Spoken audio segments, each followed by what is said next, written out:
तर डहाणूमध्ये आपण अहंकाराविरुद्ध एकत्र आलोय अशी टीका उपमुख्यमंत्री एकनाथ शिंदेंनी केली। त्यांनी भाजप उमेदवार राजपूत यांना टोला लगावला।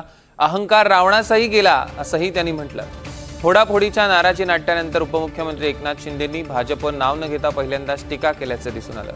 डहाणूत आपण अहंकाराविरुद्ध एकत्र आलोय, रावणाची लंकाही अहंकारामुळे जळून खाक झाली होती असं एकनाथ शिंदे म्हणाले।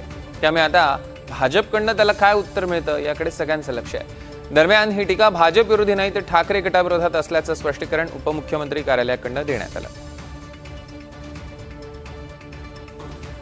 आणि म्हणून या ठिकाणी मी आपल्याला एवढंच सांगतो की डहाणूमध्ये आपण सगळेजण एकत्र आलेला आहात, एका अधिकारशाहीच्या विरोधामध्ये एकत्र आलेला आहात, अहंकाराच्या विरोधामध्ये एकत्र आलेला आहात।